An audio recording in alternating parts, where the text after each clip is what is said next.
We are going, I know you guys just got out of school a little bit earlier today, but we're going to have a little physics lesson, okay? A little physics lesson. Some of you guys have physics. Anybody in here actually take physics? 2, 3. Okay, that's cool. Okay, so this physics lesson is pretty interesting. I'm really excited about this, but this is going to tie into our lesson tonight. So it'll be over here. Can everybody see? Over here, okay? All right. All right, here we go.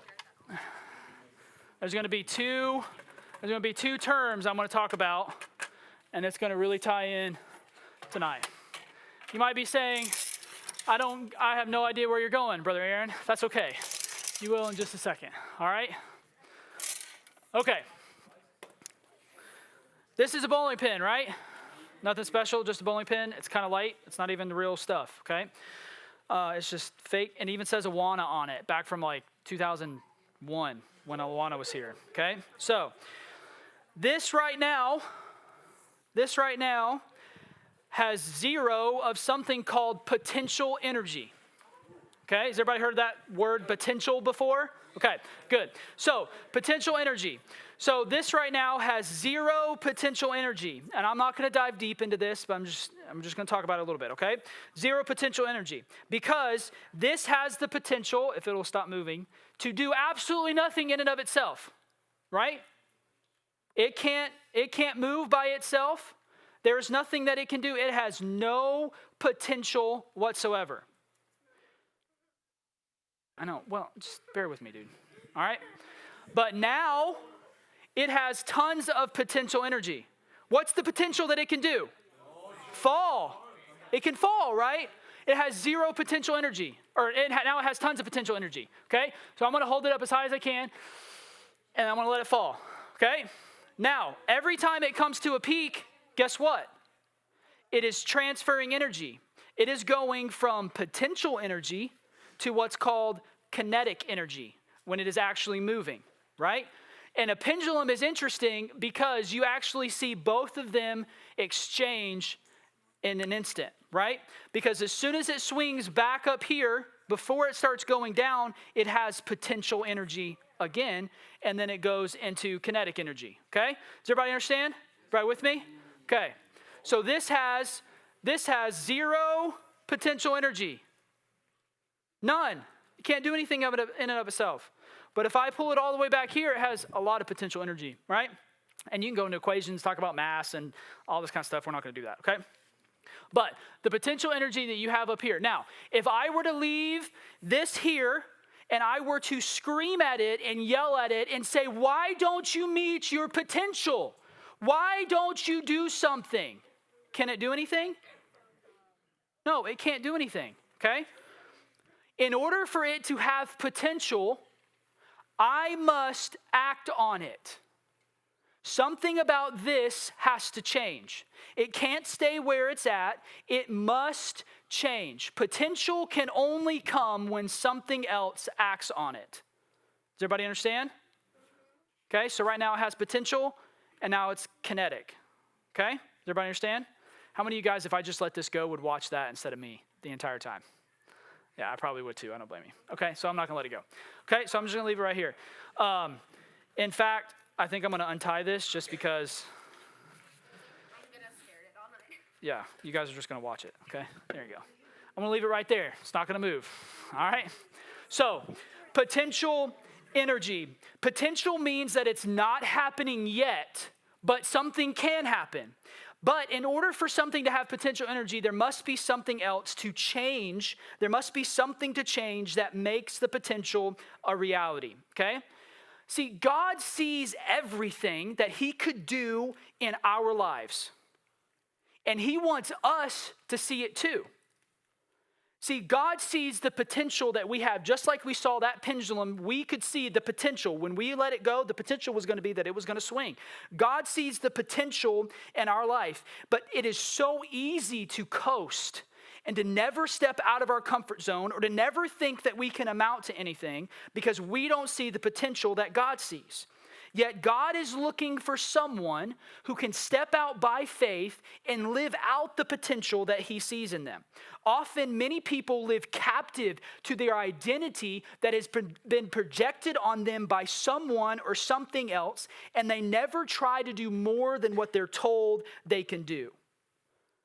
But our God does not limit us nor himself to our imagination. Our God sees potential because our God is the God of potential. Our God sees every single one of you and he knows what you can do. He sees something in your future and in your life, and he sees a tremendous amount of potential. But in order for you to see the potential that he sees, it's not going to be easy. There's going to be something in your life that God is going to do, that he is going to work through in order to get you to see the potential that he sees in you. So go ahead and take your Bible and turn to Genesis chapter number 32. Genesis chapter number 32, we're going to read a few verses. When we left off with Jacob, Jacob was a stranger in the land. He had been sent off by his father and his mother, and he had been sent to live with his uncle Laban. And Laban had a daughter that he fell in love with. Her name was Rachel, and Rachel was going to be his wife. Laban made a deal with Jacob, and he said, Jacob, if you'll work 7 years, I'll give you Rachel. So it comes to the wedding night, and he wakes up the next morning, and it wasn't Rachel, it was his older daughter, Leah. So the trickster has now been tricked. Laban lied to Jacob. And when we left off, Jacob had finally gotten Rachel, but it cost him another 7 years. Cost him another 7 years. So now he's there 14 years, and he will stay there for another 6 years working with Laban until chapter number 31, God comes to Jacob and he says, Jacob, I want you to get out of this country and I want you to go back to the land of your father.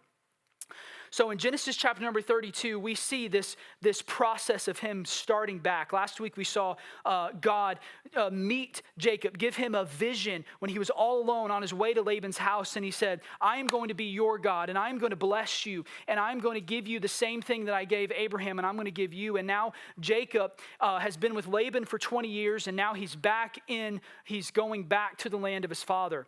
He catches wind at the beginning of this chapter that Esau, his brother, is coming out to meet him.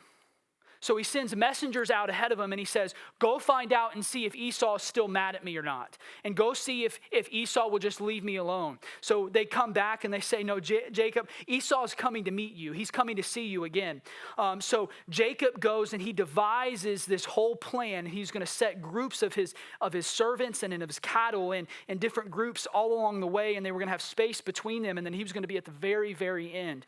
And if you come down to verse number 24, we pick up there. And in verse number 24, it says, and Jacob was left alone, and there wrestled a man with him until the breaking of the day. And when he saw that he prevailed not against him, he touched the hollow of his thigh, and the hollow of Jacob's thigh was out of joint as he wrestled with him. And he said, let me go, for the day breaketh. And Jacob said, I will not let thee go, except thou bless me. And he said unto him, what is thy name? And he said, Jacob. And he said, thy name shall be called no more Jacob, but Israel. For a prince hast thou power with God and with men, and hast prevailed. And Jacob asked him and said, tell me, I pray thee, thy name. And he said, wherefore is it that thou ask after my name? And he blessed him there. And Jacob called the name of the place Peniel, for I have seen God face to face, and my life is preserved. In verse number 31, and he passed over Peniel, and the sun rose upon him, and he halted, or he limped upon his thigh. So we see this encounter that Jacob had with this man, it's a theophany. It's a pre-incarnated Christ. It's God that has come down. The angel of the Lord has come down and is wrestling with Jacob in the middle of the night. But see, God does something very interesting to Jacob. He changes his name. Now, to you and I, that might not sound significant, but to a Hebrew Jew, to a son of Abraham, to someone in this time period, a name was your identity. See, it's interesting that the reason they called Esau Esau was because he was red. He had red hair. What does Esau mean? Red, okay? Jacob grabbed the heel of his brother as he was being born. And Jacob literally means heel grabber or trickster. So names were projected identities. And God does something here. He says, Jacob, your name's not going to be Jacob anymore. It's going to be Israel because you have wrestled with God and you have prevailed. See, God did something in Jacob's life. God saw the potential that he had for Jacob. And he let Jacob get a glimpse of the potential. By changing his name, God was saying, hey, Jacob, I know this is who you have been, but this is who I see you being. This is who you have the potential to become. God let Jacob into a little glimpse of the potential that God saw in his life. Over the course of Jacob's life, Jacob has had a very rough life. He got kicked out of his home because he stole the birthright from his brother, and that cost him hatred between him and his brother. So his parents kicked him out of his house. And then when he went to live with his uncle Laban, Laban changed his wages 10 times. Every time he turned around, Laban changed what he was paying him. Laban tricked Jacob and gave Leah to him first. Jacob worked for 20 years in honesty. He worked in rain and in drought. He fought off thieves. He didn't eat Laban's flock, and he bore the responsibility for all of Laban's animals. Yet Laban tricked Jacob.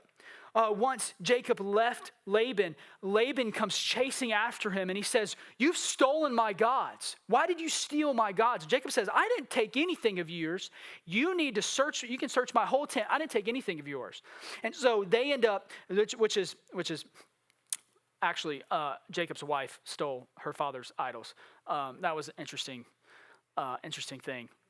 Anyway, but Laban and Jacob end up making a covenant and said, the Lord look between me and you, and you're going to be God's going to be our watchtower, and there's going to be a covenant between me and you. And Jacob and Laban made a covenant. They weren't going to bother each other anymore.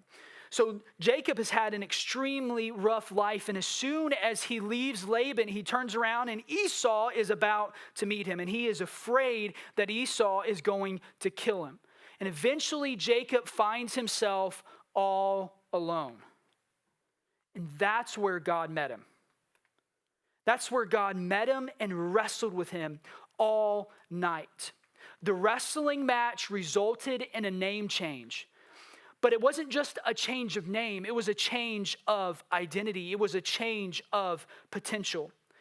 Then in the morning, Esau was still coming to meet him. Esau showed up, and Esau had forgiven him.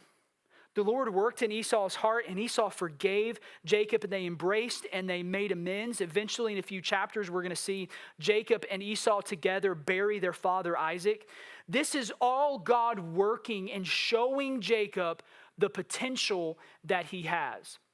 See, God had to get Jacob away from every negative influence in his life in order for God to be able to speak to Jacob. There's going to be times in your life where you're going to feel all alone.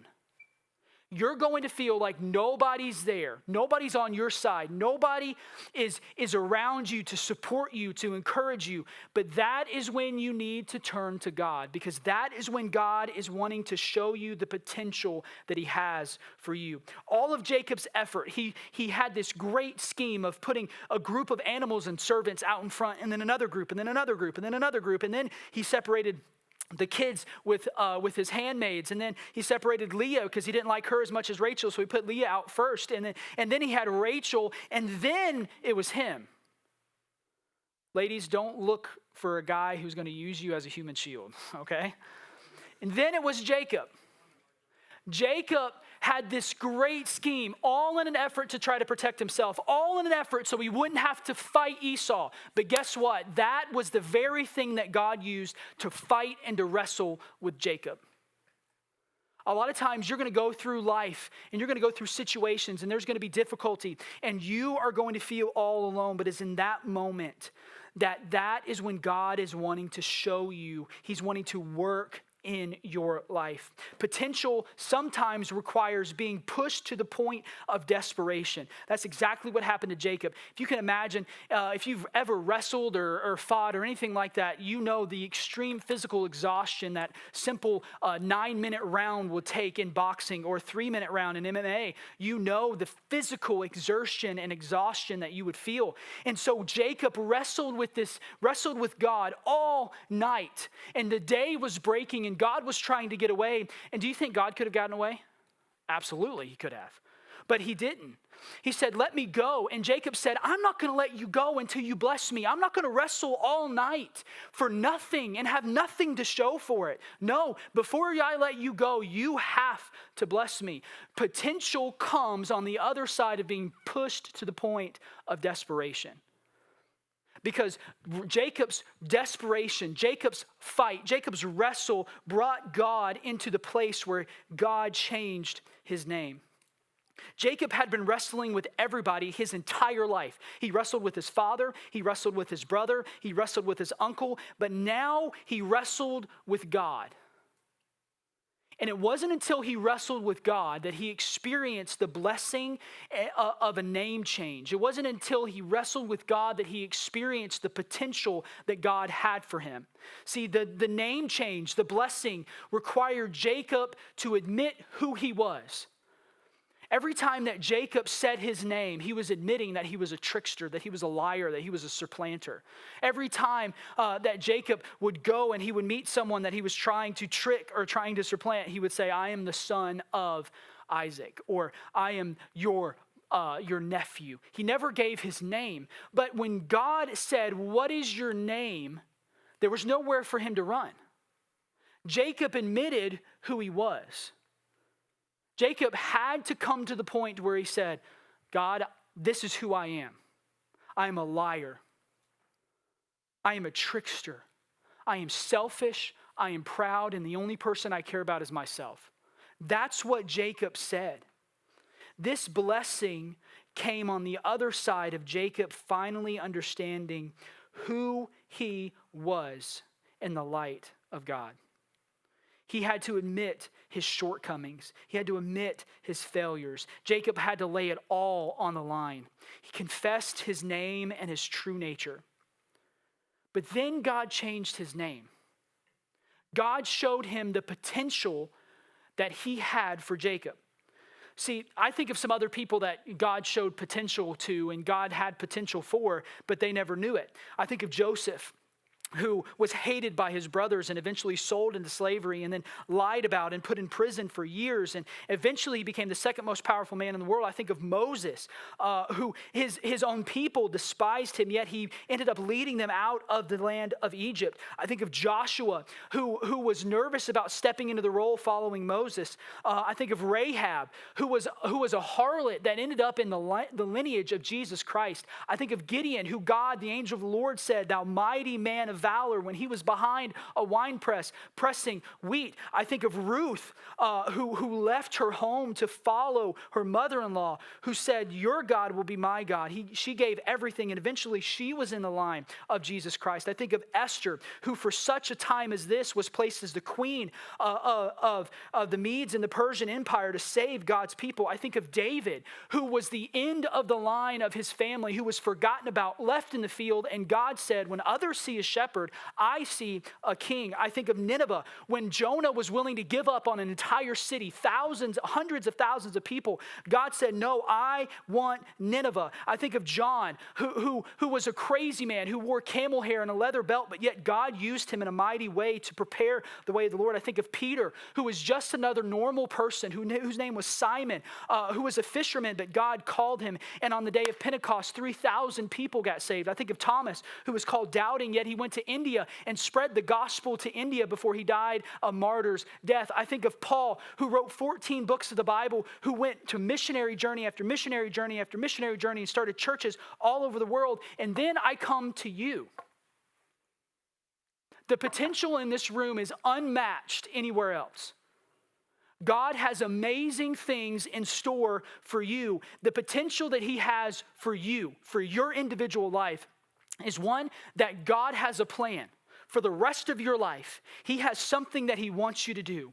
And if you will simply let him show you the potential that he has for you, if you will simply listen to him, if you will get desperate and say, God, I want you to show me what you have for me. If you will say, God, I want you to give me what the potential that you have in my life. I want to take the potential that you see and I want to change it to kinetic energy. I don't want to just live in the identity of what everybody else says. I want to follow you.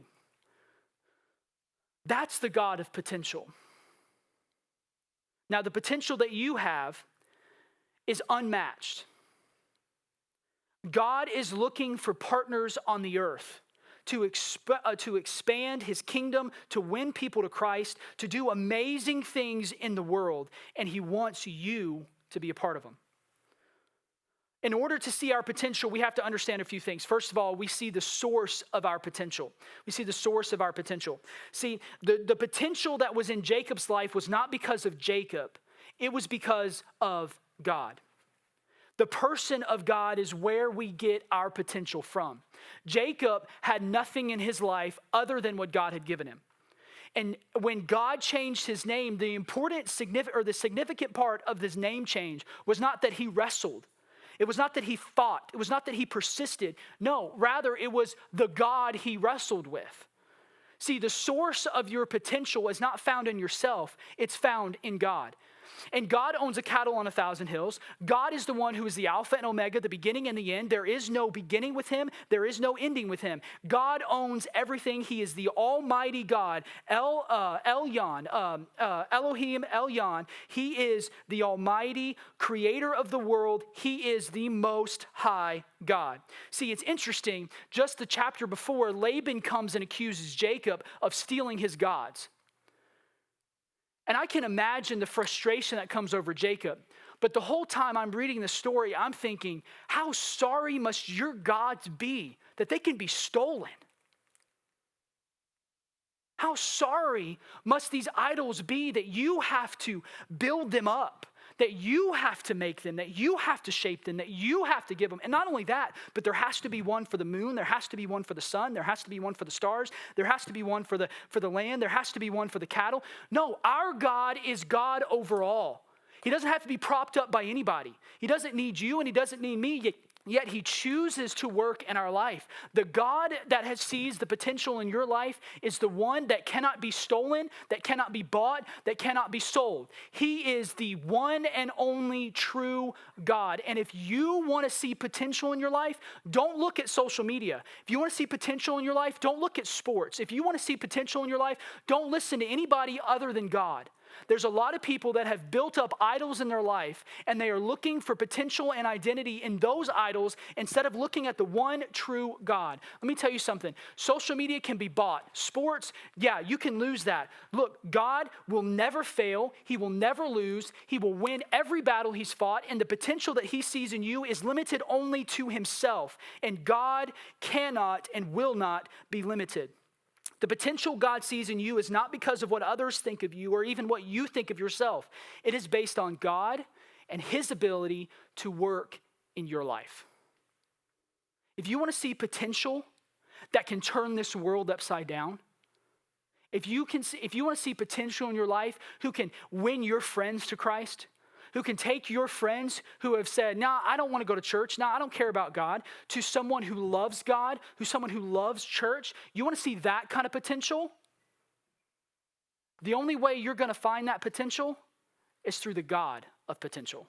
It's through the source of this potential. But not only is it the person of God, but it's the promises of God. Because earlier, God had promised Jacob that he will make him a great nation. God had promised Jacob that he was going to use him in a mighty way. And now the promises are coming to fruition. Now Jacob has 12 sons. Now Jacob is being used mightily by God because he was willing to wrestle. See, that brings us to number 2.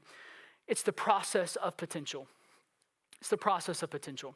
It's not easy. You want to see the potential that God sees in your life? He's not going to lay it out for you. It's not going to give you a map and draw you a map and give you a dotted line and say, here's X marks the spot and this is what. No. It's going to be something that you have to fight for. Earlier in chapter number 32, Jacob comes. I want you to read this in verse number 10. Genesis chapter 32, verse number 10. He says, I am not worthy. He's calling on God and he says, I am not worthy of the least of all thy mercies and of all the truth which thou hast showed unto thy servant. For with my staff I passed over this Jordan, and now I am become two bands. My fortunes being split up. I'm come to the end of myself. Jacob found himself being forced into humility. He was forced into the process of this potential because God wanted to use Jacob in a mighty way. He wanted to show Jacob the potential, but before he could do that, he had to humble Jacob. Jacob had to be humbled. Jacob was brought to the end of himself. There was nothing else he could do. Every plan that he had, every scheme that he had was now in action, and there was nothing else he could do. And Jacob, remembering the promise, remembering the God who had come to him, and he said, I am going to give you I'm going to make you the father of many nations, and I'm going to use you in a mighty way. You're going to be the one that the Messiah, every person, every nation will be blessed through. I'm going to use you. And he's calling on this God. If you remember at the end of the chapter last week, we saw Jacob. He went from. And he said, if you protect me, if you use me, if you keep me, if you do all of this, if you bless me, then you will be my God. This is the point where God becomes Jacob's God. This is the point. This is the process, because Jacob comes to the end of himself and he says, God, you're all that I have left. You're it. He was brought to his knees. He was brought to humility. But it's not just about the humility. See, there's wrestling after this. See, God had to humble him, but then he had to wrestle with Jacob. He had to make Jacob work for it. Seeing the potential that God sees is not an easy process. It involves you seeing how God sees. It involves a perspective change. And there will have to be a point in your life where you become desperate for this. Nothing of significance is birthed on the earth without struggle. Nothing of significance is birthed on this earth without struggle. There will be something that is worth fighting for in your life, and you have to be willing to fight. You have to be willing to wrestle. The potential that God sees in your life is worth wrestling over. Jacob had to be pushed to the point to where he wanted more than just to survive. Jacob could have very easily gave up at any time. And when God said, let me go because the day breaketh, he could have said, all right, fine, go. I'm just tired. I'm done. I don't want to fight anymore. But no, he wanted more than just survival. He wanted a blessing. He wanted to see the potential that God has for his life. And the blessing that was given was seeing what God saw. It was a name change. It was, Jacob, I don't see you as a trickster. I don't see you as a supplanter. I don't see you as a liar anymore. I see you as someone who wrestles with God and persists. I see you as someone who has say with God. I see you as someone who has the power to communicate, to talk, to be used by God. See, the name change was an invitation to catch up with where God already was. God is infinite. He is not bound by time. So God knew Jacob. He knew the potential that Jacob had. And now the time had come for Jacob to be invited to be where God was. God already knows what he wants to do with your life. God already sees the potential. He already knows what you're going to do. He already knows the decisions you're going to make. And he wants you to see the potential that you have that's found in him. And the invitation is to come and to wrestle with God. Because this process is not just a name change, it's an identity change. The reason this can't be easy is because we're not just changing your name. You're not just going from Aaron the non-Christian to Aaron the Christian. No, this is an identity change. God wants to not just change what people call you, he wants to change who you are.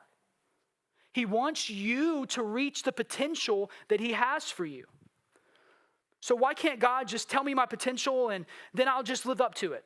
Because God needs to mold us and to prepare us to be able to reach that potential. Because you would never reach the potential that God has for your life if it was up to you.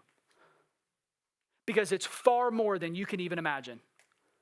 Jeremiah is told by God that God has thoughts and plans that are higher than anything that Jeremiah can imagine. See, Jacob wasn't ready to be called Israel when he left Isaac.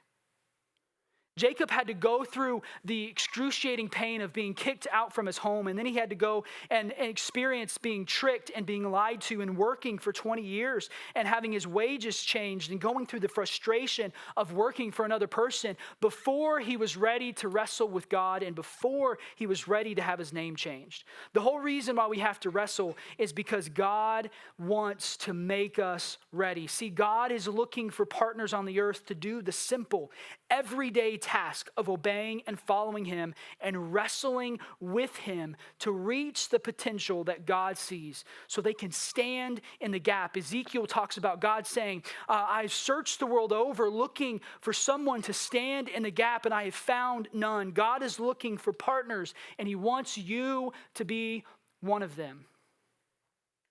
The source of potential, the process of potential, and then the last part of this chapter, we see that there's a mark of potential. See, for the rest of Jacob's life, Jacob walked with a limp. Everywhere he went, every day he woke up, he experienced pain. He couldn't roll out of bed like he used to anymore. He was limping. Jacob had a mark placed on him. Not only was his name changed, but now everyone else knew something was different about him.